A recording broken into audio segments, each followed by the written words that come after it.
Erik, you have a book that's coming out. Right now we're filming this in August, but by the time this airs, it'll be September, late September, I believe. And your book is called The Idea, The 7 Elements of a Viable Story for Screen, Stage, or Fiction.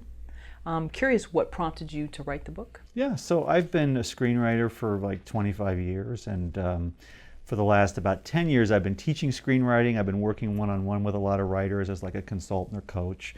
And I've been just reading a lot of scripts, film and TV scripts, many scripts, right? So in trying to help writers and to try to kind of codify principles of writing, which is always a touchy thing because sometimes people feel writing can't really be taught or shouldn't be taught. I've really tried to figure out what are the things that one really needs in a story idea, because people don't necessarily seem to know when they're writing, but when someone reads someone's script, they often are having negative reactions.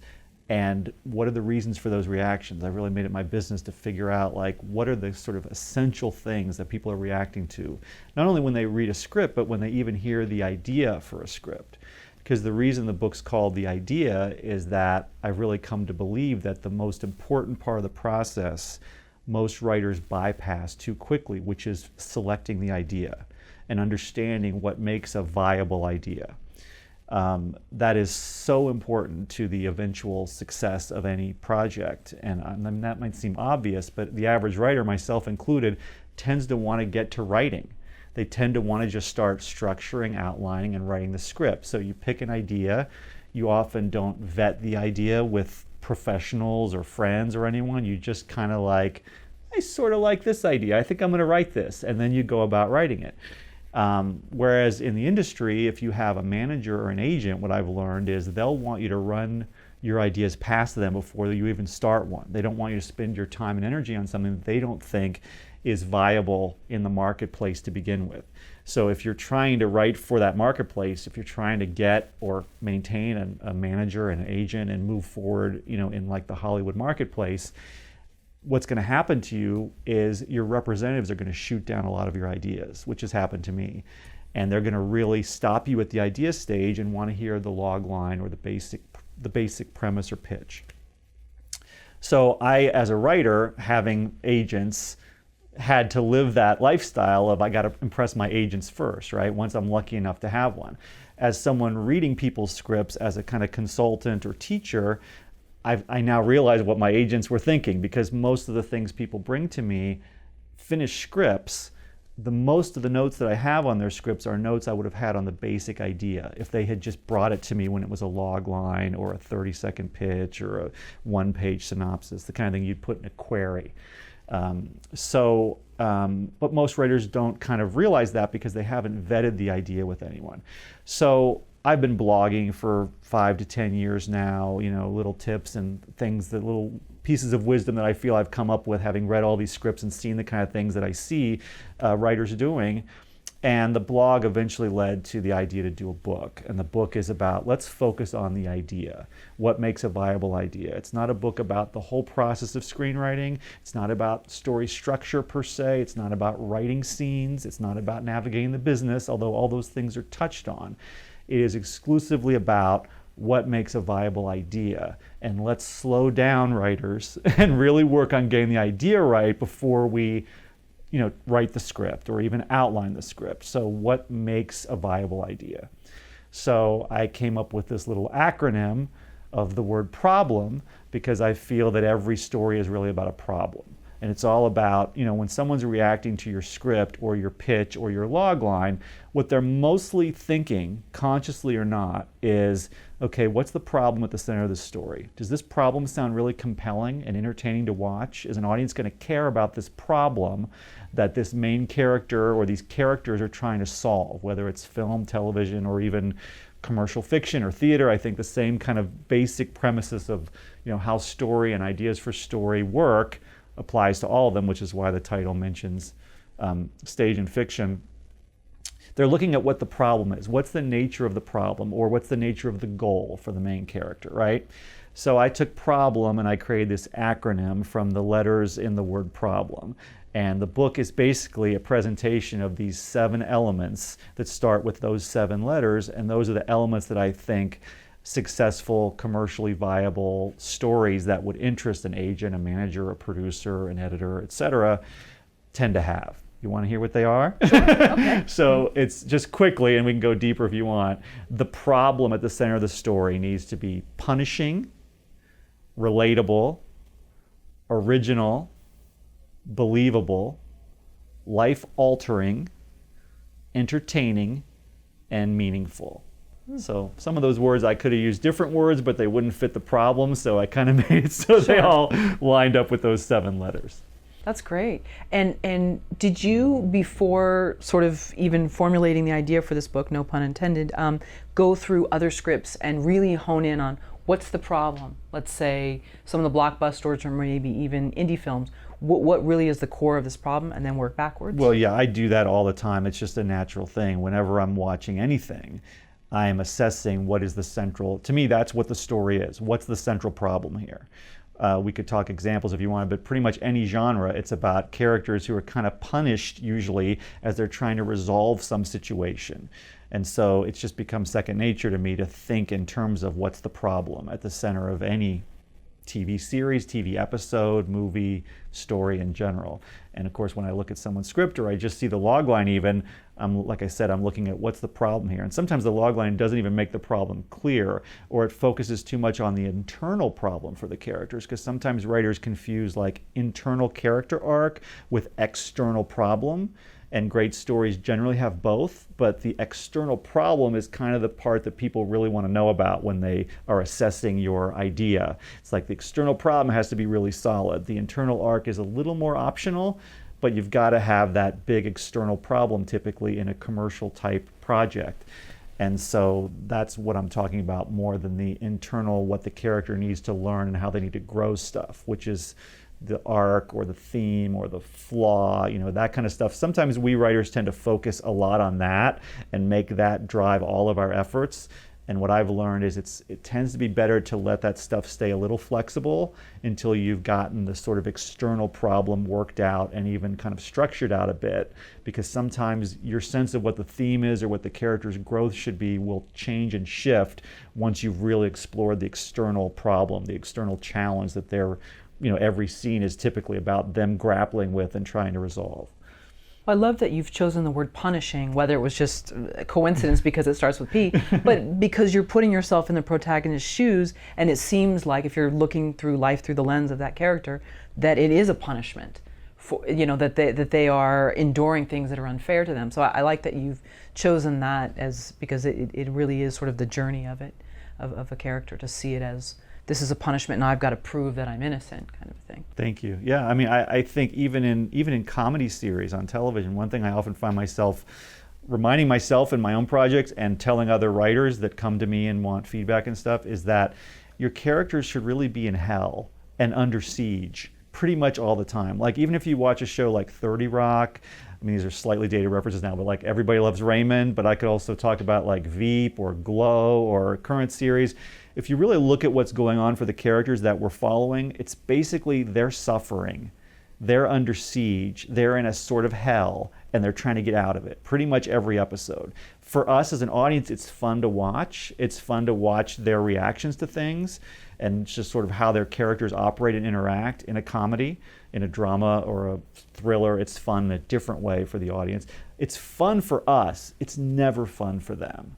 You know, even in the, you know, the Save the Cat book, the Blake Snyder book, he talks about the fun and games section, which is the first half of Act 2 in a screenplay in his world, and I think he makes some great points. But the fun and games section, even in that section of the movie, which he calls fun and games, I'm often telling people, I don't think your characters should so much be having fun or enjoying the situation. Your characters are kind of under siege. Even in the first half of Act 2, they're kind of struggling, suffering, being punished by the situation they're in, the upside down world they find themselves in, the problem or goal that they're trying to resolve, which they're an underdog and they're overmatched and the world is not giving them what they want. That's pretty much every story, in my view, in every genre. So it's interesting how often writers tend to write scenes of characters kind of getting along and kind of having victories, And I usually say that, in a story, the victories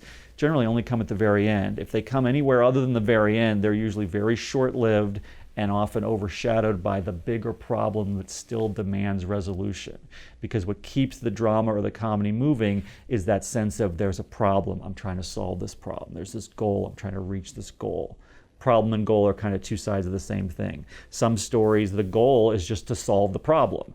In other stories, the goal is its own positive thing, and the problem is I haven't reached the goal. So it's kind of like problem/goal. I think of it as like the same thing. But that being difficult and unresolved and also changing and evolving and usually getting worse and more complicated over the course of the story or the TV episode or the TV series is kind of this key thing that I'm always looking at. And I think audiences and certainly industry professionals are looking at and evaluating, consciously or not, do I feel the problem is compelling and big? Is it getting worse? Are the characters struggling? Is it changing and evolving, but generally in a direction of worse and more difficult until the kind of final battle at the end where the resolution finally happens. So that's why problem is that word that I think I'm always referring to when I'm talking about a story. So you say that writers don't spend enough time making sure that the idea that they're sort of putting out there is viable. Wouldn't you think that most writers are choosing an idea that's very personal to them in some sense? Even if the story's not really about them, it's a core idea that affects them. Why wouldn't it translate if it's so personal and deep and rich to that writer? Wouldn't putting something so sort of deep and personal that the writer is choosing to focus on be enough to make the script viable? Well, that's a great question. First, let me say, when I talk about writers, I'm talking about myself too, because I'm a writer and that's still the main thing I do. And I make these things that I might call mistakes. So it's not me on high saying, oh, those writers, what idiots they are. It's me saying we all naturally do this stuff. I just want to make that clear to your audience. Sure. But that's a great question, and I've made, I wouldn't call it a mistake, but I've done this myself many times, which is write something that is personal to me, that I think I felt something deeply about, so audiences will too. And one hopes they can pull that off. And there are some pitfalls in that approach that often happen. One of them being that we so internalize what we went through, what we were thinking and feeling, and why it mattered so much to us in our life, to put it actually on the page in a way that audiences looking at a character based on us, having experiences based on ours, for the audience to get those things that are internal to us is harder than it looks. And often just because we felt it deeply doesn't mean that we can write a character feeling that same thing deeply and the audience will get it. Sometimes they will, sometimes those are the best movies, but a lot of times they won't. And a lot of times that thing that we went through in our personal life that mattered so much to us doesn't necessarily have the ingredients of an entertaining to watch story for an audience, like a movie or television audience, a story that builds and complicates and gets worse in a really fun to watch way. Often when we're writing real life, and this is any kind of true story, and I've worked a lot on true stories, and people come to me a lot with true stories because I worked on Band of Brothers, for instance. It's kind of where I got my start professionally. What I've really learned is that true stories are sometimes harder than fiction because real life doesn't have story structure, typically. Real life doesn't have the things that we writers have learned that audiences need to be really emotionally invested and entertained, and to stay emotionally invested and entertained over the course of an hour, half hour, or 2 hours. It just doesn't, and writers have to bring a lot of manipulation to a true story to make it comprehensible to an audience and to make it be that kind of emotional journey with that kind of classic narrative build to it and entertainment value to it. It just doesn't come naturally. We have to kind of impose it. So a lot of times the things we've gone in our own life, we don't have perspective on them. We can't see them from that third party person that has a very different life from us, and how do we portray it on the page or on screen in a way that they will be really entertained and invested in this character like us. And often we aren't able to write that character with enough perspective and enough clarity so that people will get what they're going through, because to us it's already so obvious. It's like a given. It's inside of our head, but getting it outside of our head and onto the page in a way that others will really get it, I think is harder than it looks. And so when you're identifying an idea for a story, coming from a place that is something passionate to you or that you have experienced, I think is a good start, but it's usually not enough. You usually have to sort of test it by putting yourself in the shoes of a sort of third-party anonymous viewer with a different life story than yours. How do you make this something that's universal? Because our own pain and our own drama and our own situations don't necessarily have deep and compelling, universally relatable elements to them that anyone or millions of people would be able to instantly grasp and be emotionally invested. I use that term a lot, emotional investment, because to me that's the key thing we're always going for. And as an audience, that's the key thing we want. We want to care. And a lot of this focus on the idea is about finding an idea that people, strangers, millions of strangers will have a chance of really caring about this idea, caring about this character, these characters in this situation, what makes them care. And so these 7 elements, a lot of it is about me trying to put into words, here are the qualities that I think are inherent in stories that can make an audience care. And when it's coming from our own life experience, a lot of times some of those elements could be missing and we may not realize it. When a writer brings their work to you, or even from hearing from agents who've had a writer bring work to them, what sort of telltale signs appear when it's so deeply personal and you can tell that that writer doesn't have enough perspective? Whereas when you can maybe tell that it's sort of loosely based on a multitude of people and there's a little more definition to the problem, or maybe there's not, and I'm just projecting that. I don't know if there are telltale signs, because you never know when you're reading something, is this the author's own life story? I mean, you can suspect it, but I would say the absence of some of these elements we're talking about, the 7 elements of what the problem, the absence of those is the main thing that a reader is noticing. That it isn't that entertaining to watch, or the stakes aren't life-altering, it doesn't seem like, or the character isn't relatable, or the problem isn't punishing enough, or what's going on isn't believable enough. Those kind of things are what we're just noticing right away. Once we notice them, we may speculate that, oh, this is because it's their own true story and their own true life situation doesn't have those elements, but we don't really know for sure. So I don't know that I can say, oh, I can tell this is like a too personal true story thing necessarily, unless I really know the writer and it's pretty obvious that it's their life. It's more that the sort of absence of some of those elements not appearing as strongly as we would want makes us less enthused about the script, and it may or may not be because it was a personal, story like that. Right. Do you remember the first feedback you received from a third party that these elements needed to be more pronounced? And how was that for you? Oh, devastating and terrible, and the worst moment of my life up to that point. Which I guess I had a pretty good life if the worst moment of my life is having someone, tear apart a script. But I mean, some of the early scripts that I wrote, I would probably cringe at now. Some of the stuff I write now, I would probably cringe at 6 months from now. It's not an easy field, is what I'm saying. You don't always have perspective on what you're writing yourself and whether others are going to respond well to it. But, I had people say there's just not enough conflict. It needs more conflict. And I, in my early days, thought conflict meant like people arguing or fighting or car chases or something. Like, I didn't really know what that meant exactly. And so I didn't write scripts, and I didn't love movies that were all about people constantly arguing or fighting or car chasing, right? So I thought I was writing something that was the kind of stuff I would like. But a third party reading it said, you did some good things here, I just felt it needed more conflict. I didn't really know what they meant. Now, after doing it for years and reading a lot of scripts, I know what they meant. And to me, conflict is synonymous with problem. So it's not that your character has to always be in obvious conflict with other people and expressing and fighting all the time or arguing. It's that they have to be in conflict with their situation, meaning they have to have problems. Whenever your character doesn't have a problem and isn't actively even struggling against or trying to resolve a problem, the audience tends to check out a bit, right? So that usually does lead to conflicts with other characters. Trying to solve a problem in life generally leads to some interpersonal conflict, because a lot of the problems that are big enough for a movie that we want to solve or big enough for a TV show are problems that involve relations and interactions with other people. So there will be conflict, but it's not that limited version of what I thought conflict meant when I got that critique. So the problem not being punishing enough, which is like the letter P, the first one in the word problem in my book, was probably the first thing that I grappled with in my own stuff, of people saying it's just not enough conflict, meaning it's not a big enough problem.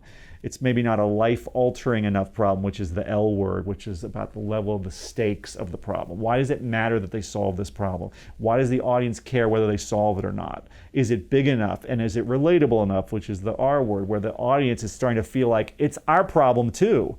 We are standing in the shoes of this character as they try to solve this problem, and we feel something about it. We want it to be solved because it's kind of like it's us now. That emotional engagement with the character is like the really key thing we're trying to achieve as writers that is not easy to achieve, and sometimes writers don't realize the things necessary to kind of achieve that, which is a lot of the kind of relatable stuff. So my first critique of something not punishing enough was probably also wasn't big enough stakes. Why do people relate to this character? Because you didn't find that sort of universal hook that pulled people in. The character didn't have those elements that make the audience just start to feel like I'm bonded with them, which is such a key part for me. Like the beginning of any screenplay, what Save the Cat calls the setup section, I think, the first 10 pages, it's all about achieving that bonding with the audience. And people often talk about, people put down a script in the first 10 pages if it's not grabbing them, and writers tend to think, oh, you grab them by having really exciting spectacle in the beginning with really high stakes, action or entertainment value, which is always helpful. But to me, the more important goal in those first 10 pages is to introduce your main character at some length and at some breadth and in some depth in such a way that the audience starts to see what the key things are that would make us care about them. What makes them a compelling, relatable person, even before the main story problem has kicked in. What makes us just kind of want to follow them. Save the Cat says they save a cat, which makes us like them because they do something self-sacrificing and helpful. That's a sort of semi-joke premise, I think, that Blake Snyder came with, just have your character save a cat. But I think what he was really getting at was a really vital thing that writers tend to sometimes bypass or not understand, which is give us a reason to bond with that character before your story really kicks in. So I probably failed in all those and other ways in my early scripts, and maybe some later scripts that made people go, needs more conflict. So what about the opposite? What if someone says, well, I'm never going to get notes like that. I'm going to have it packed with conflict. And then it's actually too much. It's not subtle. It's not under the surface. Like, I'm just thinking of Sharp Objects. I watched the first episode last night, and you can see seeds planted. The conflict, some of it's obvious, some of it's not, and you're wondering, there was a look at the end with this one character. I think there's gonna, and it like hints at it, and then it keeps you hooked in because you're like, I want to see something go down here. Yeah. But it doesn't yet. Yeah. Well, it's like, it's not that you have to hit people over the head with constant, screaming matches or fights or anything like that. To me, it's that there has to be a central problem and a central character faced with that problem that the audience buys into early on and says, okay, I care about this problem. I want to see this problem get solved for this person, by this person. Once you have them feeling that way, then you can play out the resolution of that problem over a lengthy period of time. You don't have to get right to it in a really, sledgehammer kind of manner. But the problem has to be big enough to begin with. It has to be grabby enough to begin with. Then how they evolve in dealing with the problem and how the problem evolves, and if it's a mystery, how the cards get turned over and the clues get revealed and the leads get followed up on, that's part of the fun for the audience, is that stuff takes time. You just don't want to have long periods where none of that's happening at all and things seem kind of fine. That's what you want to avoid. Things are never fine in a story. There's always that simmering, problem overshadowing everything, I think, in a compelling commercial story where the audience is going, I want to see this resolved. The reason I'm binging on this is I want to see this problem or these problems get resolved. But what they really want to see is they want to see how the problems build and complicate and twist and turn and evolve, and then later get resolved. Because once it gets resolved, it's kind of over. So if you're binging on 12 episodes or whatever it is, you probably know no real resolution is going to happen until the end of the 12th, if then. But on the way, how it's evolving is the thing that's fun for us to watch as an audience. Have you given notes to someone to, hey, tone it down, this is too much right here, it's too explosive, and it's like almost like beating the reader over the head a little bit? I don't think that happens very much unless what they're doing doesn't feel believable to me. That's the sort of the B in problem is, believable, and that's a bigger, more common issue than people might think, where readers are reading their stuff and going, I don't believe this character would do or say this. Or maybe it feels contrived in some way. It feels like the writer is trying to force something that isn't organically coming out of the lives and desires and emotions and personalities of the characters. So to some extent, the characters do have to drive the story. Everything they're doing has to feel like it could and would really happen. They could or would really say or do those things in those moments. So it's not that I'm ever saying, oh, there's too much conflict, you're trying to make the problem too big per se, unless in doing that, it's straining believability. Because even though stories have usually something exaggerated about them, or even sometimes a fantastical element that they're based on, like there's a zombie apocalypse or there's vampires in high school or whatever, even though they have that kind of stuff sometimes, and even in a comedy you're exaggerating characters a little bit for comedy, I believe there still has to be this basis of reality, that we're seeing human beings that we can accept seem real, doing or saying what we think they would really do or say in those situations. And a lot of times in a lot of scripts, there will be moments and scenes and characters that don't feel that way, that feel over the top, unbelievable, reacting in ways that seem forced for the sake of more conflict or more comedy or entertainment value or more action. So that's where I might sometimes feel that something needs to be toned down so that it feels like it's all coming from a real place. When in doubt, always I say go for the real. I heard somebody say this once, a professional writer at a panel, and it's so true. You hope that your concept is compelling enough, people are going to care, there's something entertaining at its core, but as you start plotting it out, I always say start with what's real. At every moment in the story, what would each character be really thinking, feeling, doing at this point, given their situation? How do you make them do things that feel totally believable and just totally real? Audiences love it when it feels real, but still is entertaining and compelling and all those other things. And achieving that level of realness that feels really authentic is difficult, but it's really special when a writer is able to just write with like authenticity that is just like, I absolutely suspend disbelief. You absolutely have me. I believe these people are real. I forget that I'm watching something fictional. So when you can do that in the context of having these other elements of a story, then I think you're really in good shape. Can you think of a film in particular that was like one of the first that did that for you? Well, I mean, I think most really great and successful movies and TV shows do have reality, do have that basis of reality, which is why they work. If they didn't have it, I don't think they'd be successful. So I think you see that in most successful things, that there is that sense of, I believe these people and what they're doing. I believe the reality of the situation that the writer has set up. Having said that, there are certain shows, certain movies that I can think of, maybe not the first that did it, but that feel they did it to a really extreme level, like The Wire on HBO, that series, to me kind of made every other cop show that had ever come before seem almost kind of like cheesy or fake in comparison, because it felt so real. And when you can achieve that level of realness, audiences, critics, agents, producers, they all respond to that. If you have these other kind of elements of story in place, that level of realness can really make your stuff special. So that's one example. The Sopranos was also a show that, even though it wasn't trying to be as real as The Wire, when I would watch The Sopranos, I would kind of like just buy it. For some reason, that was a show that I felt like, I don't feel like I'm watching actors and writers and directors. I feel like I'm watching these like real people that are really living in this subculture at its best, which I think is the reason why shows like The Sopranos and The Wire are voted like some of the best written shows of all time, because they obviously did that for a lot of people.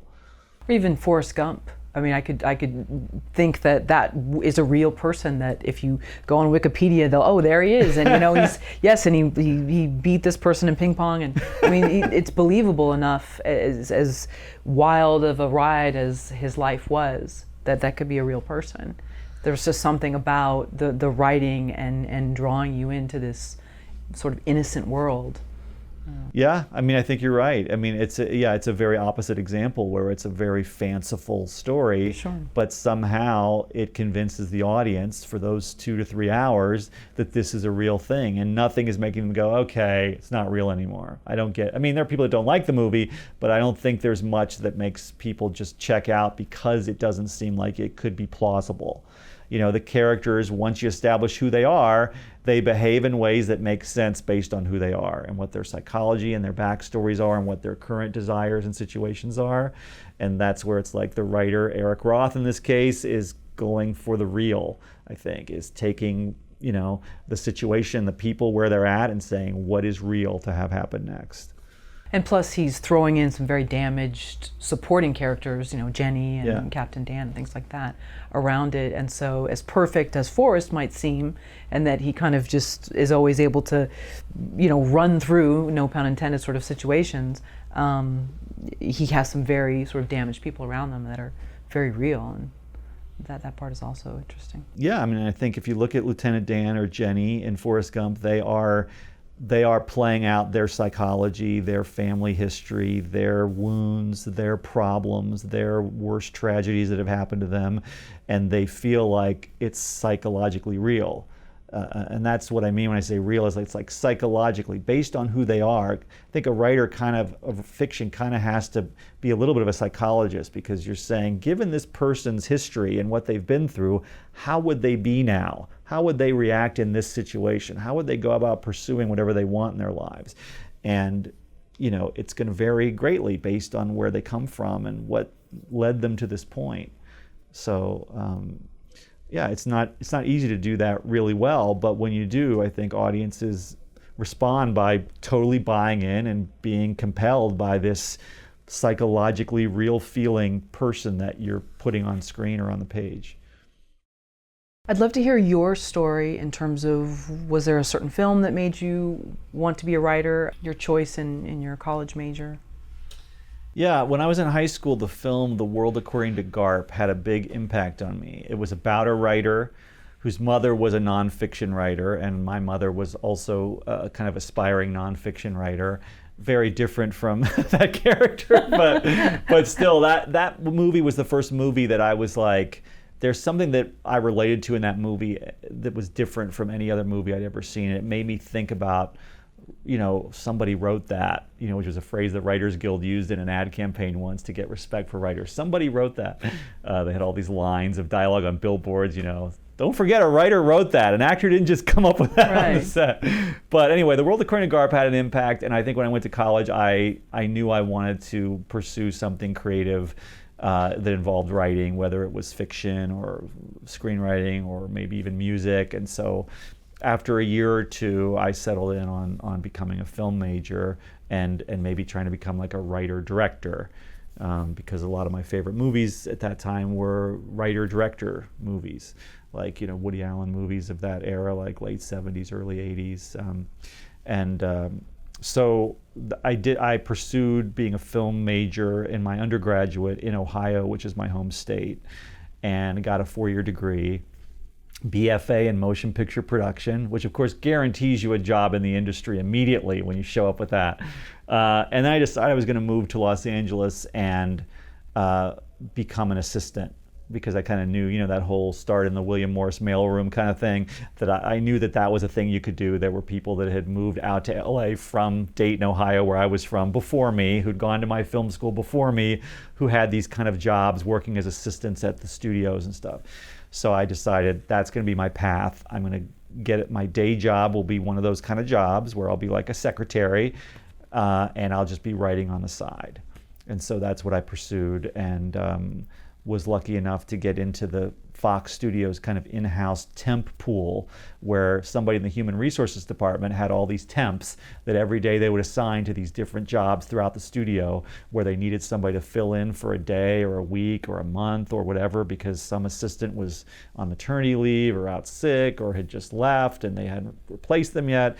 So I got my taste of all these different kinds of jobs throughout 20th Century Fox and the Fox network, you know, everything from like legal department to accounting and finance, like very corporate departments, but also some of the, eventually the more creative side where you're working on a TV show or working for a production company, which is of course what you really want if you're an aspiring writer. And so I did that for a number of years and eventually got assigned to Tom Hanks's production company just as a temp, which turned into a full-time assistant job working there, where it was basically him and his main assistant who went with him on location and had been with him for years, and me. I was like the guy in the office, like answering the phone and opening the mail. He was off shooting Forrest Gump for like 5 months at one point, you know, on the East Coast, and I was the only one there in the office kind of holding down the fort, so to speak, at his little production company that was based at Fox at that time. So while I was doing that, I was writing scripts on the side. And I had worked as a writer's assistant on the show Picket Fences right before I worked for Tom Hanks, and got to know other people at my level, other assistants, which is a really helpful thing to do. You know, they say, do you have to move to Los Angeles to be a screenwriter? You don't have to. It helps. But one of the main reasons it can help is if you're the kind of person that gets a job in the business like that, where you're around people doing what you want to be doing, and you meet people at your level who are also trying to do the kinds of things you want to do, and you can sort of help each other. And that certainly worked out for me because I switched from writing features on spec to, I took a class at UCLA Extension's Writers Program, where I have taught now in recent years myself on sitcom writing. I started writing a spec script for the show Frasier in that class. And then when it was done, I showed it to this friend I'd worked with on Picket Fences, who was a fellow assistant, but also an aspiring writer who had just gotten an agent. And she liked the Frasier and was willing to show it to her agent. And the agent liked the Frasier enough to want to sign me. So I got this agent while I was still working as an assistant for Tom Hanks, and this agent functioned kind of like managers do now. Managers weren't such a thing back then, where she was giving me notes. You know, she signed me off it, but then she immediately wanted me to rewrite it with all these notes she gave me before she would send it to anyone. And so then she had me, after that was done, she had me start my next one, which was a Mad About You, and then after that a Friends. So I was like pumping out these sitcom spec scripts, because in those days when you wanted to work on staff on a show in the 90s, they more valued specs of existing shows, whereas nowadays it's original pilots that writers tend to use for writing samples to get into TV writing. You know, a staff job like that, which is normally how you get in, is, you know, you get hired as like a staff writer on a show if you're one of the lucky few, fortunate few. So that's the direction I was headed, but I still had the Tom Hanks really great sort of assistant day job. But I was really starting to think, eventually I'm going to be a professional writer now. I mean, I have an agent, she's sending my stuff out, I got some meetings here and there, but then things took a funny turn, an amazing turn, which is one day Tom Hanks read one or two of those scripts because his assistant, who I worked kind of under, I think recommended, oh, you should have Tom read your, you know, it'd be fun, whatever. I don't know. I was never going to ask him to read my stuff or help me in any way, because I knew this is my job. He's not there to help me do that. And he apparently liked the one or two scripts he read and decided that I had talent, and he told me my talents were being wasted, and he offered me this like amazing, life-changing promotion the week of my 30th birthday. I had a wife and a kid, and she was a teacher, and I was making $700 a week, I think, or something like that. So it was a really good time to get a promotion where I was going to help him, basically help him develop this miniseries he had sold to HBO as an executive producer, which was From the Earth to the Moon, which was about the Apollo space program. He had done the movie Apollo 13 and was a lifelong space junkie, and at this point was the biggest star in Hollywood. He had gotten to that point by then. And so he was able to sell this idea for a miniseries, a very expensive 12-hour miniseries where we would dramatize and recreate the entire Apollo program, right? All these other missions, you know. So I then helped him kind of figure out the sort of outline for that and like find writers to write the episodes, you know, professional screenwriters that were already established, unlike me. But eventually I got to write one of the scripts, and then eventually that script became a decent script because it took a long time, and then I got asked to help rewrite some of the other scripts. So by the end of that production, From the Earth to the Moon, I had kind of been an apprentice producer on the whole thing, so I got a co-producer credit on the whole thing, and I had writing credit or pieces of writing credit on several episodes, and I just like learned all this stuff from just being on it from beginning to end and being able to be kind of in the middle of it because I worked for Tom and he was the executive producer, so I was on the set and in the editing room and did everything, or watched everything, and so when it won the Emmy for Best Miniseries and all the other big awards, I got to share in those awards because I was one of the producers. So that was really how I got my start. I was very fortunate in that the first thing I wrote professionally not only got produced, which, you know, most things that writers get paid to write still don't get produced, right? You can make a whole career writing things that don't get produced. Not only did it get produced, but I was a producer on it and won these major awards for being that. So it was kind of a fairy tale beginning of a career that I owe to Tom Hanks and to, you know, the sitcom writing, which you wouldn't think translates into historical drama about the space program, but I somehow managed to figure out how to write for that series, even though it wasn't the kind of stuff I was doing on my own. From the time that you got to Los Angeles from Ohio to then, you know, working for Tom Hanks and being part of these projects, was there a moment where it hit you where you're like, wow, I'm actually doing this? Like, was there some type of anything that happened, you're out maybe getting lunch, where you know, it's easy to lose sort of focus in LA and you're so busy trying to do something and looking for a parking spot or an apartment, whatever, that it's easy to get lost in that you're really actually doing what you set out to do. Was there a moment where it hit you? I think there were a few moments. Things tend to happen in a gradual way and they build one on top of the other. So it's like the first day I'm working at a movie studio, exciting. I get to drive through the gate, they let me in, whatever. But then that becomes just an everyday, normal, boring thing, right? And so then the next thing and the next thing. But a series of things that were the big things, probably what I told you about when I was offered that promotion was probably the biggest thing. But there were moments, I mean, even as an assistant, when Tom Hanks won his back-to-back Oscars for Best Actor, I was the guy that took the statuette to the Academy the next day to get the nameplate put on, because that's how they did it. I don't know if they still do it that way. So like driving in my beat-up Toyota with an Oscar for Best Actor on my seat, that was a moment for sure.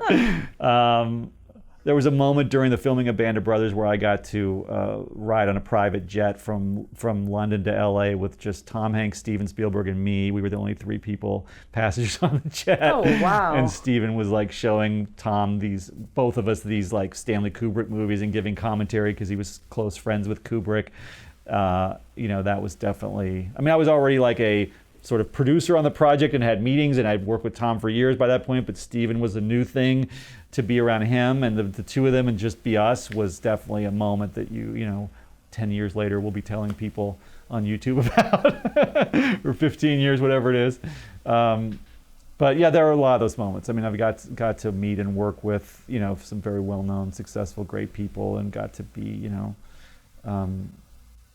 just see different levels of, hey, I've done this now and I've succeeded at this, or this has happened. Certainly getting to go to the Emmys and go on stage as part of the group, it was a big moment, you know, of course. And that was the moment that everybody back home was like, oh, you've really done something now. That's definitely validates what you've been doing when you have that. You were on television on an awards show right next to Tom Hanks kind of thing. In a tux. Yeah, in a tux, yeah. Do those jobs still exist anymore in terms of, you said there was a temp pool, and I'm not sure how plentiful sort of this temping is anymore? I think they still exist. I mean, certainly that path where you become an assistant, like generally right out of college in your 20s, working for an agency or a production company or just a temp at a studio, I think that definitely still exists. I don't know if the studios still have in-house temp pools in the same way they did then. I think they might have moved more towards outsourcing it with agencies. In those days they did both. But there's definitely a number of temp agencies that service the entertainment industry specifically. And if you just Google temp agencies, Los Angeles entertainment, that front page of Google will pretty much have them all on there. And I think it's probably still fairly easy to apply to those agencies because they're always looking for new temps. And I don't know what testing they do. I mean, I know I had to do like typing speed test and can you use Microsoft Word and this and that. They probably still do a little bit of testing and interviewing, but to get registered with one of those agencies, I think is probably the first step, and not so hard of a step, at least with some of them. And then hopefully they assign you places where you like it and do a good job, and that gets you going. So let's talk about the hypothetical spec script. Let's suppose I want to get on a show. What would be my method to doing that? Would I write about an episode that already exists, a continuation of one? Yeah, in television these days, to be in consideration for getting your first writing job on staff of a show, which means you didn't sell your own original show, you got hired to write for someone else's show, which is still the much more likely scenario for a new writer, right?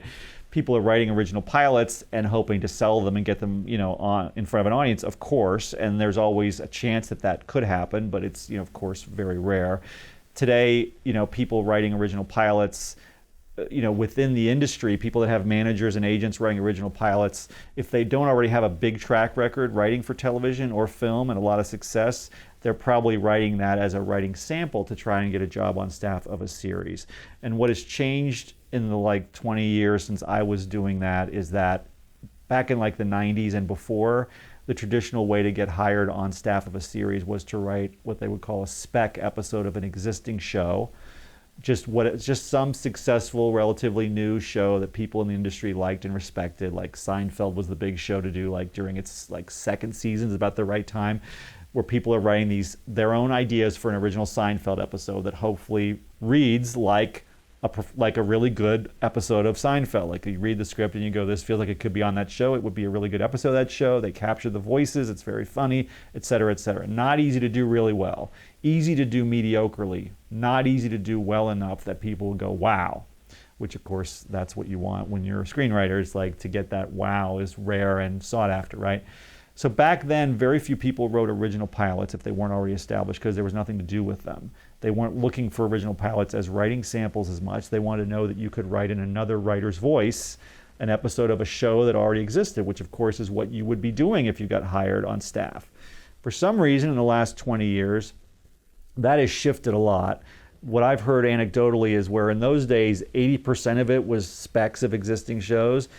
Nowadays, it's more like 80% are original pilots that people are writing. And that is what is getting them managers and agents and getting them their first jobs on a series, on a writing staff. People still do write specs of existing shows. I think you definitely need to write them to get into some of the big fellowships that some of the studios and networks offer, which are great ways to try and break into TV writing. But what's much more in vogue is writers writing original pilots for series that they came up with, and those pilots become their main writing sample or samples that they use to try to first get a manager and then get an agent, which you usually kind of have to go step by step, and then have their managers and agents sending them to production companies, showrunners, executives at the studios and networks and streaming services to try to get you noticed as a potential TV staff writer. And so how long would these spec scripts be? I mean, so it's going to be half-hour content or? Yeah, it's going to be the same length as a typical script for the show you're writing for. Or, well, if it's original, a show of the ilk of what you're writing. In other words, if you're writing a 1 hour, clearly a network-style drama, it's going to be about, it's going to be a 45-minute because there would be commercials. And then how many pages that translates to, they say a minute a page. You can go a little long in a spec. I would say a 1 hour pilot, maybe 60 pages would probably be the max you would want to go for an original pilot. You're really trying to sort of copy what successful shows that are similar to yours would do in terms of length. So it's really helpful to read scripts, not just watch episodes of the kind of shows that inspire you that you would want to write something in that genre, whether it's an HBO type show or a Netflix type show. Nowadays, those services have shows that can have different length episodes and different length scripts so that they're not a standard 21-minute half-hour comedy on ABC kind of thing. It's a little more, there's some flexibility, I think. So you don't have to be too nervous about the exact right number of pages, but generally you're emulating what is standard for the kind of script that you're writing. And why do you say it's so hard to make a great spec script? It's easier to make a mediocre one. What's the comment? Well, when you're writing a spec episode of an existing show, I think it's easy-ish to write something where the characters talk kind of how they talk on the real show, and you have the kind of jokes that you can imagine they would kind of have, but maybe they're not great jokes, but they're just kind of sort of okay jokes, and the kind of story and kind of behavior of the characters that is their typical behavior. It's not so hard to sort of mimic that it's hard to mimic it in a way that's as good or better than the actual produced show is. Because really for one of those scripts to stand out, I was always told it has to actually be better than an average episode. It has to feel like, why haven't they done this episode? It's like a great idea, it's perfect for the show, it's really funny, it's really memorable. If it's a comedy, obviously, you're going for the funny.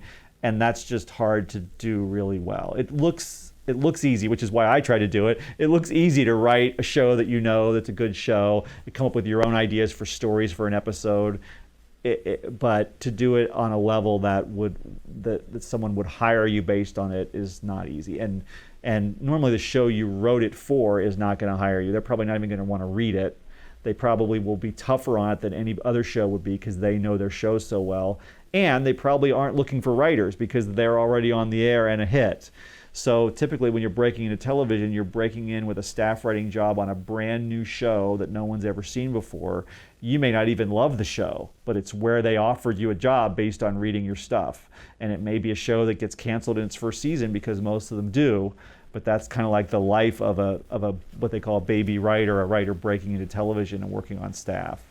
But most of that doesn't apply as much today because people are writing original pilots instead of specs. But obviously it's really hard to write an original pilot that impresses people too, perhaps harder because now you're coming up with characters and a whole situation that they don't know anything about, and you have to make them care about these characters, be entertained, be intrigued, and all that kind of stuff, and all of the problems of the show have to be really compelling. Whereas if you're writing a spec episode of an existing show, a lot of that has already been done for you, right? You just have to write a variation on something that someone else has already established. And maybe that's why nowadays those aren't valued as much, because people can say, well, you didn't have to do as much to do that. On the other hand, when you write on staff of a show, a big part of your job is mimicking the voice of the showrunner, being able to execute the show in a way that they would like, the way they would have done it, which is not a skill that every writer has. So to show you can write somebody else's show in their voice really well, I think still is a very valuable thing. But the industry is more interested in original pilots for writing samples, despite that, I think, these days. But you say it's rare that, let's suppose Seinfeld, I'm writing, it's still in existence, and I'm writing that I'm submitting this to, and thinking that I'm going to be in the writer's room for Seinfeld. No, I'm submitting it for Friends or something. Well, you're not even submitting it for Friends, you're submitting it for some show that hasn't even been on the air yet. I mean, that's the reality, because your agent would be the one doing all the submitting, right? So first you have to impress an agent enough to get an agent, but once you have an agent, they're going to be submitting these new potential writers to all those brand new shows that just found out they got a series order and now they have to staff up. The shows that have already been on the air, they already have a staff. They may have one person leave and they fill one vacancy, but basically they're already there. So you're almost never going to get on a successful existing hit show that you love or that you would have written a spec of. You're going to use that spec to get on some brand new unknown show that you may or may not love or may not be right for, but they thought you were right for it based on your script, so there you go. So Erik, we've taken some questions from some viewers that have been willing to leave them on our community tab for YouTube. We have so many here, and apologies to those we don't get to. One of which is from Melissa Rose, and Melissa writes, is there one thing you feel is essential for a screenwriter/writer to know before starting? Well, there are a lot of things, but I mean, I think that the reason I wrote this book about, making the idea process a priority is really based on my feeling that you need to know that choosing the idea that you're going to write is so important and so essential, and not easy to pick an idea that's going to be a worthwhile thing to write.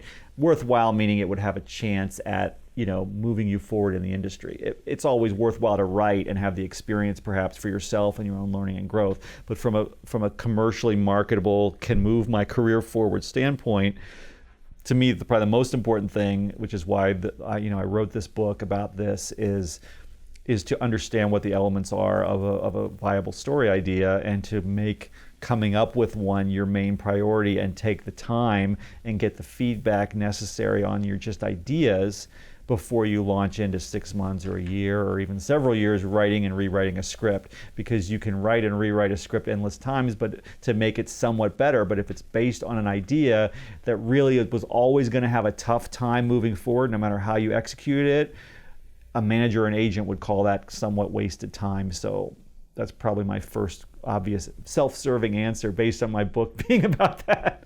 Well, it makes sense. Maybe we can go back to actually some more of the words in this problem acronym.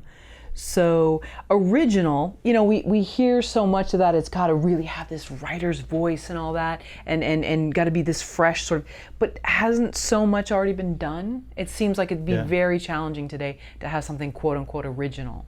It is tough, I think, to be really original. And it goes back to your question about writing things that are really personal to you. Sometimes the most original things do come from taking your real life or taking something you witnessed or experienced and using that as fodder for material. So there can be a value for that if you can also do what I talked about, which is find a way to have perspective on it so you can make it viable, entertaining, compelling to millions of people that don't know you. It's not an easy thing to do. But originality it's a tricky one because you can only be so original because so many things have already been done, right? So many types of stories and genres and types of story situations. I mean, I just saw 8th Grade last night, which was a very original voice. But it's about something that we've seen 4 million examples of, which is a kind of misfit teen who the popular people are mean to, trying to find their way in the social universe of school. Like, is there anything that's been done more often than that? But yet, you watch the movie, and because it felt authentic and real and specific and vivid and done not in exactly the way we've seen it before, and it had some currency because there was a whole social media aspect to it where she has like a vlog and she's on Instagram all the time.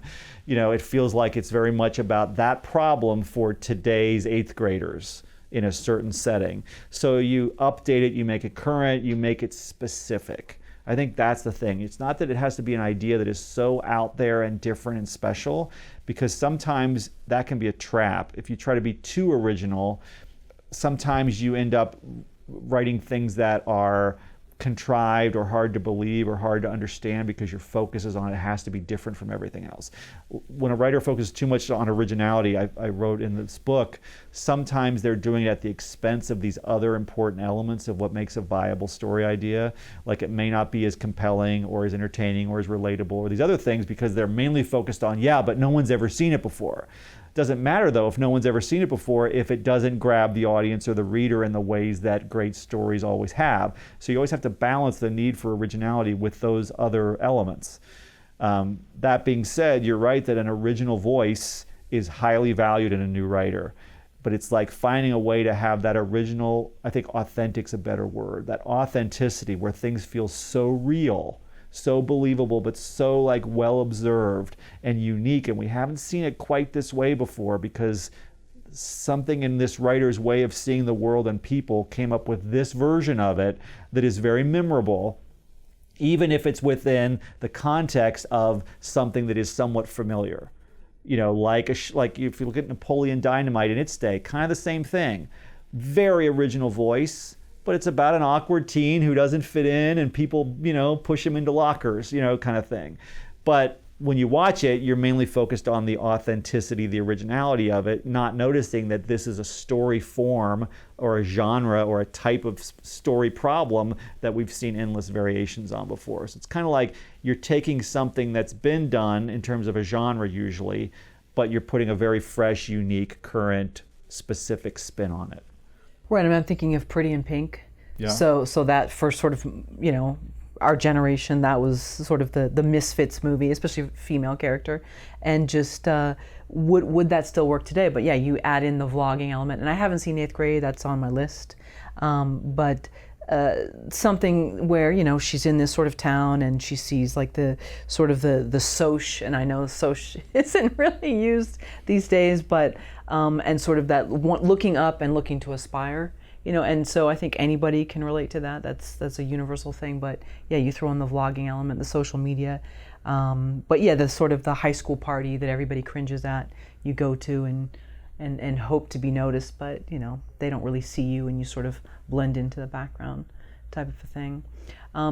Do you feel that it's still possible though to do that story over and over again? I know you said you've added in these, or they've added in these new things, the social media and the things that are current today, but that story is very universal, whether it's male or female. Yeah, I mean, I do. I think it is possible, and Bo Burnham proves it with that example, that you can do this thing we've seen so many times. You can instantly call up other movies that have that same component. I mean, it has that high school party that the character walks in and is petrified and doesn't get noticed or gets noticed in a negative way. It has that very scene, but it has a unique version of that scene we've never seen before that feels real and feels very well observed and is very entertaining and emotional to watch. So to me, that's the key thing. Don't try and reinvent the wheel in terms of genre or types of story problems, but bring something fresh, specific, real, and original to your treatment of that sort of genre element that we know is universally relatable, because that's one of the really hard things, is to make sure that what you're putting out there is going to be relatable to millions of people. And the kinds of story situations that are going to be have probably been explored many times before, because there aren't an infinite variety of them. There are certain core elements that you tend to see repeated over and over again in successful stories. That's why I love Blake Snyder's 10 genres in Save the Cat. It's my favorite thing about that book, and I always work with those 10 genres when I work with writers writing screenplays, because I think he really pinpointed like the kinds of human situations that we've seen work over and over again in successful movies. And there are variations on each, but there are certain key core elements that are present. And to sort of realize which one you're going for and then to really try and fulfill its elements, I think is a really helpful tool for writers coming up with ideas for films.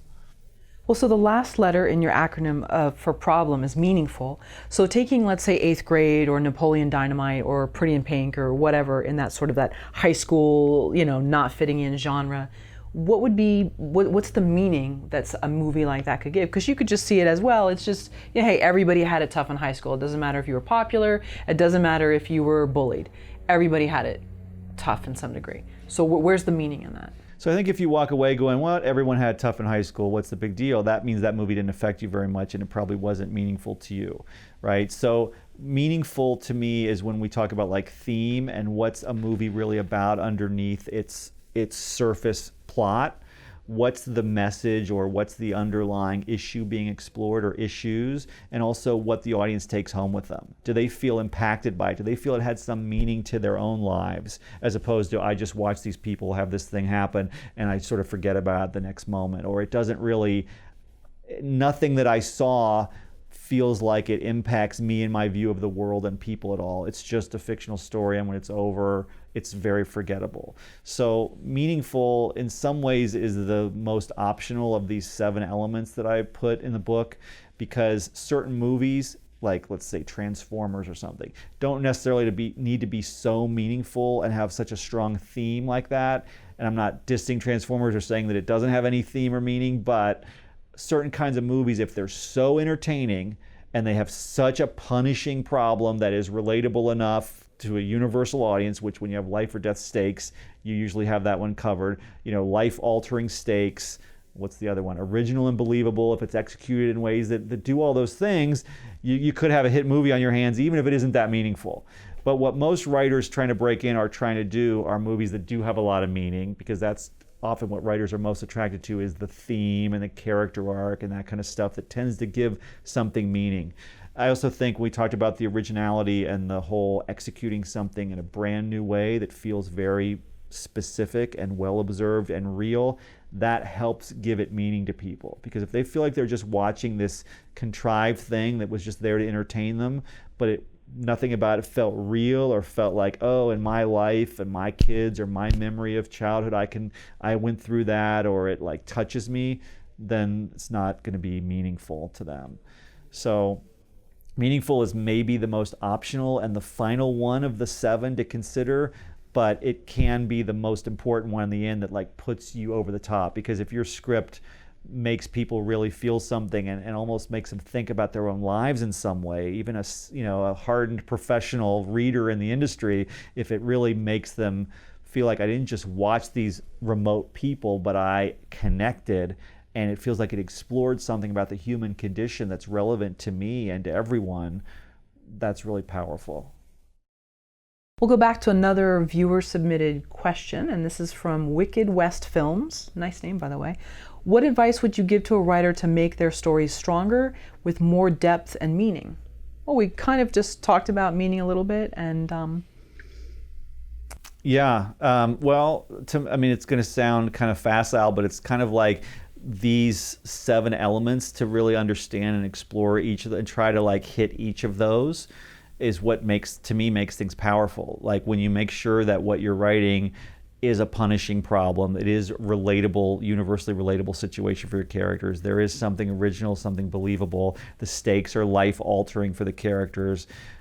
All of that is what makes something powerful. You also want to be entertaining, and it's going to mean something to people if you're exploring something that is not just your surface story plot, but is something that has some depth for the characters. It's like if the characters feel something deeply and are going through something that the audience connects with emotionally and feels like they become bonded, like we talked about, with the character, where they feel like it's happening to me. You know, what they're going through, I feel like I'm experiencing it. That's what really gives it a powerful impact. So, but all of these elements of story are all ways in which you achieve that, because like the bigger the problem is, the more important it is to solve, the more the character's under kind of siege trying to solve it, the more you're going to have a better chance at the audience connecting that way. So much of it has to do with your choice of idea and the kind of the genre that it's in and what your basic premise of your story is to make sure that it's going to have the ability to have that powerful impact. so this save the cat moment or this relatability, does this have to happen in the middle, toward the end, in the beginning? I mean, even in the Sharp Objects, there's just a moment where Amy Adams stops for a gentleman who's about to cross, and they have this quick exchange, and she gestures for him to like go ahead, and he says kind of like, no, you go ahead, and then she nods. She's not like stubborn about it, where no, go. She's like, and you see, okay, I trust her, I like her in that moment. But then there's a lot of things that happen that where you're like, not quite sure about this person. But that little moment right there, and that happens fairly soon, makes her relatable. I think it does help classically in the beginning if you're all about making the character be someone that the audience can connect with in the very opening pages. So that can have to do with them being a nice person like that, but it can also have to do with them having problems that we can instantly relate to and feel something about. So even if they're not that nice, like in 8th grade, she's not necessarily so nice, but she's going through such just terrible problems that most people can relate to, you can't help but start to get emotionally connected. So to me, it's a combination of likability and the problems. The less likable they are, the more immediate, obvious, and big the problems need to be for the audience to have something to grasp onto emotionally. I think when in doubt, it's good to also be likable, but there are certainly some stories that succeed with characters that aren't necessarily classically likable. But I would say it can be very counterproductive if your character starts the movie kind of a jerk because you're trying to arc them into a nicer person at the end. If they don't have really massive problems they're facing that make us relate despite them being a jerk, it can be hard for the audience to want to engage and stay with, in my opinion, a character that's just kind of really unlikable. It's rare that can work. I'm not saying never, but it's rare.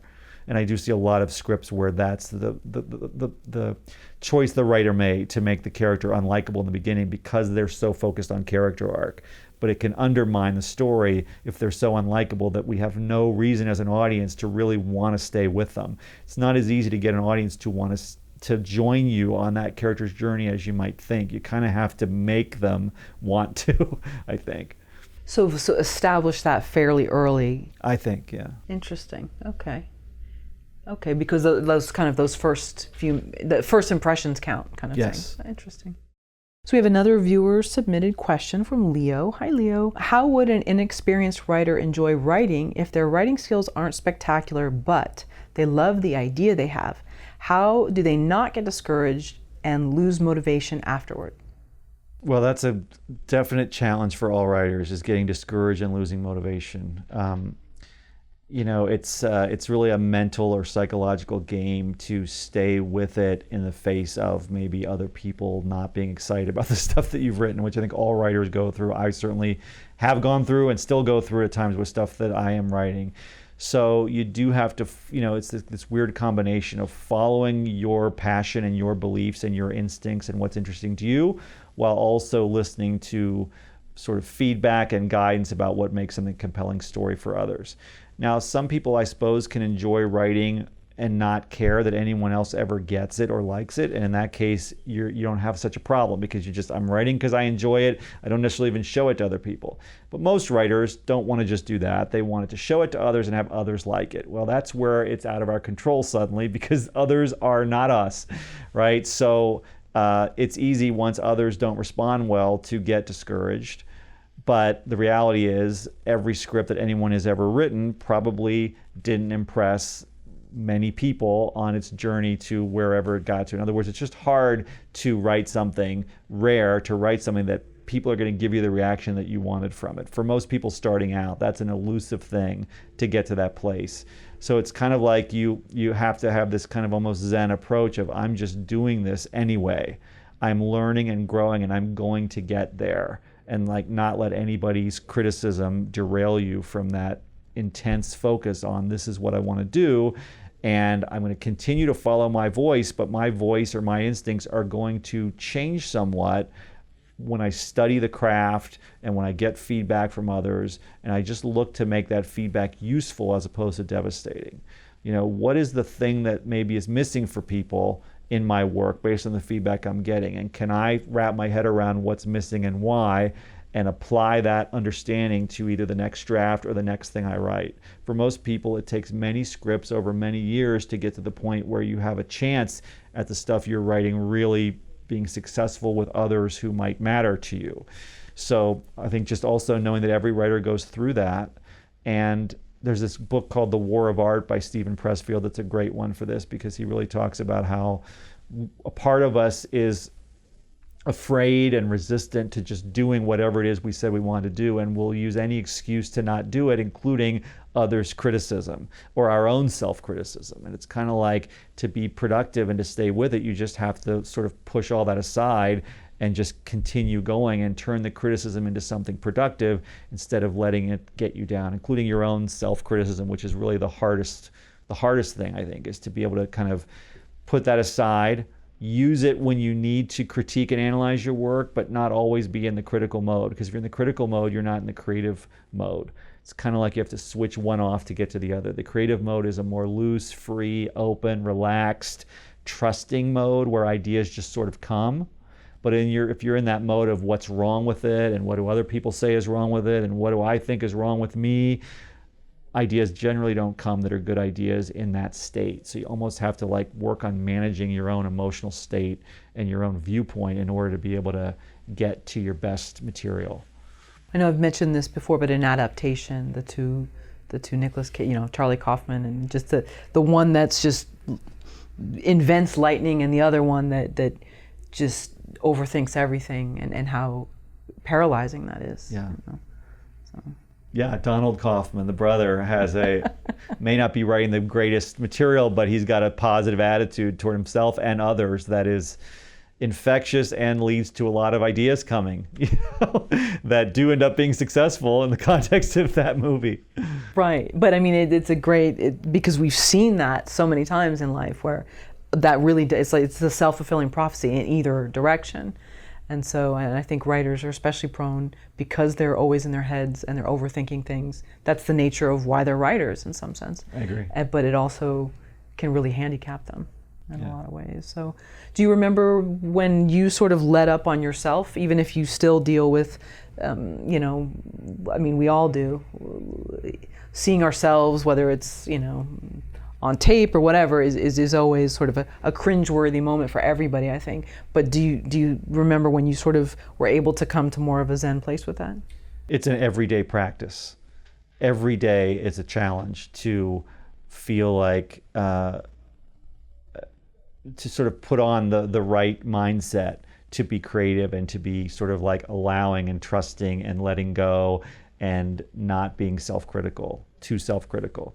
So it's not a one-time thing that you get to and you're just like, oh, I don't do that anymore. You may get more used to how you can shift your kind of energy into that other mode, And so you have a way to do it, but I like what the War of Art would say is that resistance that's in you is like trying to stop you, and it will do it every day. It's just like there's a part of us that's going to be self-critical to the point of paralyzing or counterproductive or self-sabotaging. So I really do think you have to learn how to every day sort of fight the battle, or see it for what it is and not let it just take you over completely in your thinking, so that you have a choice and can get to that place where you can move forward. But I don't think it ever like completely just goes away. We had a question come in from a viewer, Jacob. He writes, how do you share your ideas without getting run over by other writers or bullying them?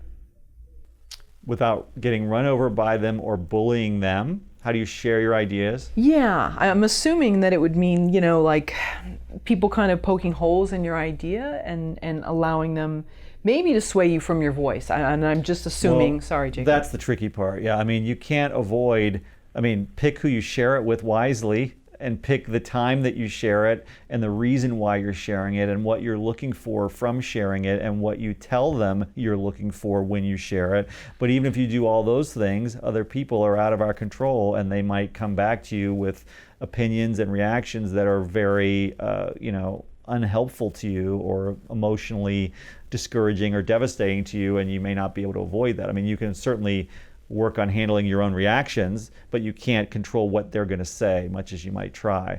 But if you're conscious about all those things and sort of being targeted in who you're sharing and why and all those things, and also noticing that they may say things I don't like, and I don't have to let it destroy my opinion about whatever I'm writing. However, I am open. I'm doing it because I'm open to hearing other opinions, and I want to have a sense of how others are reacting to it. Any one person is not enough, though. It's probably you need a consensus of people, and people who know something about what you're trying to do, people that understand the craft, are a more valuable opinion than just kind of friends, or even other aspiring writers may not be as valuable of an opinion to you. So you always have to take what others say with somewhat of a grain of salt, I think, while being open to, if I get a lot of the same opinion, maybe there's something worth looking at there. I think a lot of it is you have to be like a detective who's interested in knowing what are the things that aren't working for people, and then I'll figure out why, and I'll figure out how to solve them. If they say you should do this other thing instead, don't listen to that. Don't try to do their fixes, but listen to what their issues are, which they may not even be articulating, because people try to be helpful and tell you, what if you did this instead? What you really want to know is, why do you not like what I did do? And people sometimes don't want to say it because it's too hurtful, like I was bored, I didn't care, stuff like that. Or they may not even know how to articulate it, they just might know I didn't like it, which isn't helpful, which is why we try to codify some of these things of what makes someone like or not like something, right? So we can learn from that. So I think it's, trusting that your own voice has value, and that you will find your way to address whatever problems you decide you agree are problems, takes the power away from the other random subjective people who are going to say whatever it is they're going to say. I like that. I like becoming a detective and trying to solve it, because in that sense you're taking out some of the personal feelings from it almost. You're acting as if you're a third party, and then it's less, you're less upset about it. Yeah. That's excellent. So it's not something that you're able to practice on a daily basis. I know, 6 a.m. hits, and it's a new day for all of us in many different things that we deal with. But is that something that you try to really implement? Yeah, I'm very careful and selective about when I share stuff and who I share it with, because I know I'll have a tendency to get very upset depending on what people say, and sometimes it can threaten to derail me from whatever it is I'm trying to do, or thinking there's any value in it. So I've really learned to really be careful and to do it with the right people at the right times for the right reasons. At the right times, interesting. At the right times in the process, because sometimes you're ready. It really helps if you've moved on to another project and you're not even thinking about this one anymore, to then show it to people, because then if they don't like it as much, you already have this other one that you're now interested in. So I'm a big believer in putting one down, maybe not even show it to anyone right away, work on something else, come back to the first one, and you'll have new perspective and you'll see things you want to change. So you make your own changes. You never had to show it to anyone at that point, right? But eventually when you do show it, maybe have a couple other things that you're working on, so that one script isn't your whole world anymore, right? Because when you're in the middle of it, it's your baby, and you better not have your baby get abused by other people, right? Right. So it helps to get that distance from it. And a lot of it is you get your own distance from it, you'll be able to give yourself notes that you couldn't do when you were in the middle of it. And you finished it to some extent, whether To it's some just extent, a first draft, right? Yeah. Whereas you're not, I'm going to throw this thing away, forget it. So-and-so said this, because you've actually gone through it. So that's interesting. And it's almost like a form of protection in a way. It is. Yeah, it's another thing I got from the War of Art. He talked, Stephen Pressfield, somewhere I noticed him saying he would like finish a project every 6 months. And I said to myself a while back, I'm going to write 2 scripts a year. To the point where I feel they're kind of finished. They've gone through multiple drafts of my own notes. Maybe no one else's notes have yet come into play, but they've really been rewritten significantly based on my own notes. And the way I get there is by taking a pause, moving away, coming back a couple months later to like finish one, but always have multiple scripts in the hopper.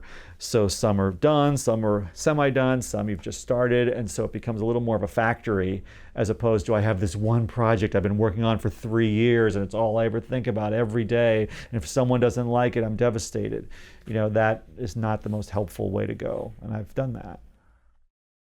So another viewer submitted question from Nolan Putnam.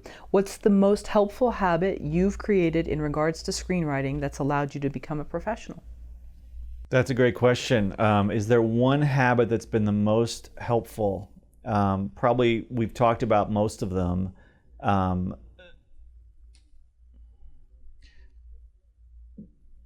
Probably the most important perspective has been to see it as something I'm always learning and I'm always growing, and that's okay. It's not like I'm supposed to know it all and be perfect at it, and the things that I write are going to just be great automatically and others are going to love them. To see it more as it's an ongoing quest of kind of a self-development, self-education. I'm learning with everything that I write what works better and not as good, so that it's like this journey of development that you sort of like are going to enjoy the journey, as opposed to I have to get to a certain place, which it's easy to feel that way because the world works that way, where I have to get the agent, I have to get the sale, I have to get something produced, I have to raise the money and make my movie. Like there's all these goals we might have in the world, and a lot of times they're out of our control. And if you focus only on those goals, like what I can get, what I can achieve, instead of what can I express, how can I just do what I decide I want to do, which is be a writer and be learning and growing and find some satisfaction in that journey. Because when you turn it into, there have to be these quantifiable results in terms of money or others' reactions or whatever, then you're putting all your power in this thing that may or may not ever happen, that you can't for sure make happen no matter what you do.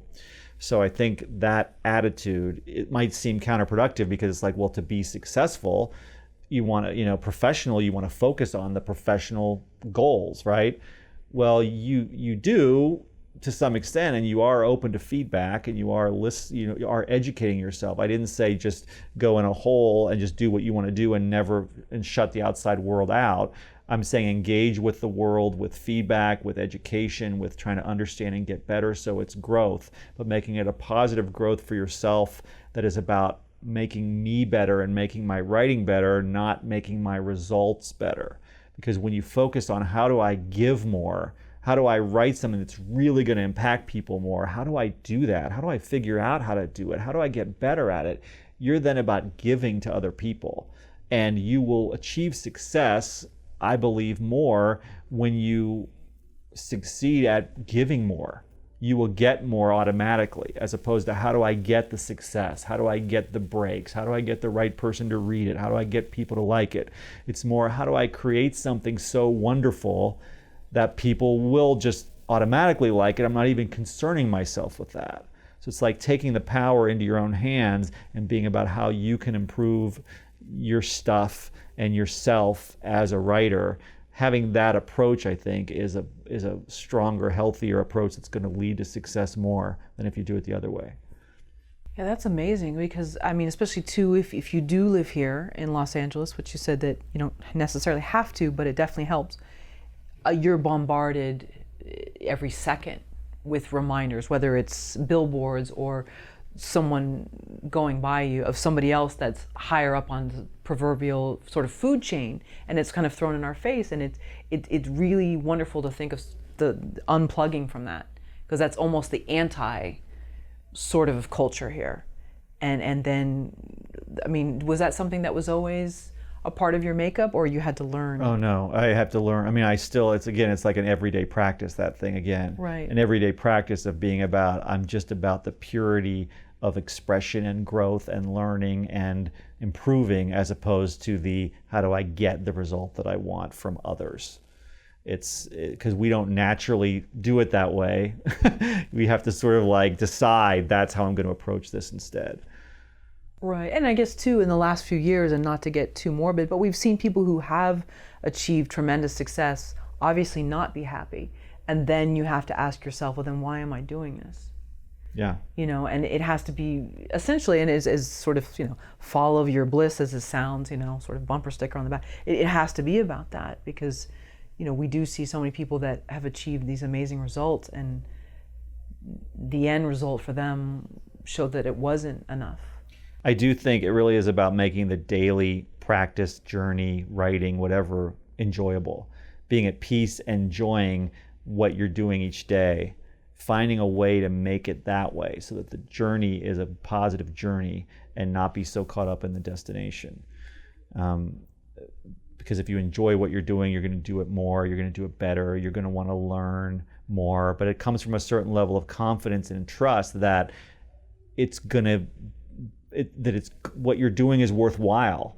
And if you measure that only in like money or career statistics, you know, you may never get there, and you may always be insecure about that. So, but people that want to write, usually there's more of like a passion, more of a purity of, I just want to do this for some reason.